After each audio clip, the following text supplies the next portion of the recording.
A lot of us are taking part in Lent. Lent is not a biblical command, but rather a church tradition wherein the main activity is fasting. Fasting is biblical and can be done any time of year. Most of us like to take part in Lent, so let me break it down. But first, I want to remind us that we cannot work for God's love. We have to just receive it. Ephesians 2 verse 8 to 9 says, God's love is a gift. You don't earn a gift, you earn wages. You receive gifts. The significant days of Lent. Ash Wednesday is the start with reference to Genesis 3 verse 19. For dust thou art, and unto dust shalt thou return. This is just a reminder of our transience on this earth. So basically we start out Lent reminding ourselves that we are nothing without God. Now for those who have mental illnesses or self-esteem issues, referring to yourself as nothing can be a little bit triggering. So the better way to look at it is to say you are your best self with God, and without him, life is a tough cookie, like Jackass Khan. Palm Sunday marks the beginning of Holy Week. Jesus' entry into Jerusalem riding on a donkey. Then there is Holy Thursday or Maundy Thursday. This signifies the Last Supper where a bag of things happen. During the supper, Jesus washed the disciples' feet. John 13 verse 5 tells us, after that he poured water into a basin and began to wash the disciples' feet. Then Jesus revealed that one of the disciples would betray him. Matthew 26 verse 21. As they were eating, he said, assuredly, one of you will betray me. Can you imagine though? Then there was the communion. Matthew 26 verse 26 to 28. As they were eating, Jesus took bread, blessed it and broke it, and gave it to the disciples and said, take this,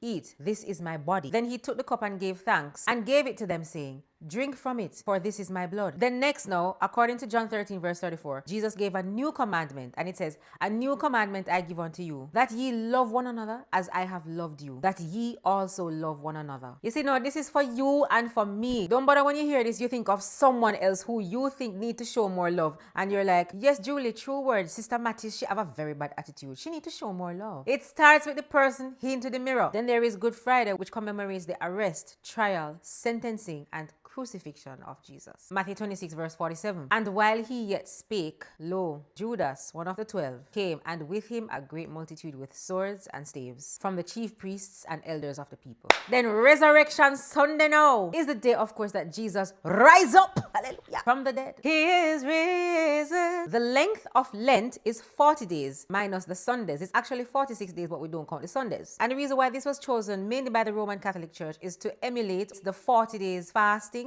that Jesus did before he started his ministry, before he started his work. So now let's get into the actual main activity of Lent, which is fasting. Essentially, fasting is a physical act of quieting the flesh, quieting your own needs to make room for God's presence. Fasting allows you to align yourself with God, to seek clarity from God. While people in the Bible usually fasted in moments of extreme desperation to show God that they were serious about a request, it's not about twisting God's arm or forcing God's arm. Instead, fasting is a tool for spiritual clarity. In Daniel 9 verse 3, when he did the fast, it says, and I set my face unto the Lord God to seek prayer and supplications with fasting. Now, I've heard people say that a real fast is only when you fast from food. But the truth is, yes, in the Bible, fasting was from food. But what's also true is that there isn't a verse that says fasting has to be from food. Really and truly, fasting from anything that you are dependent on or addicted to creates a void. And then there is the opportunity for God to fill that void. So it is all about denying the flesh, denying yourself something that means a lot to you, something that you depend on, and saying,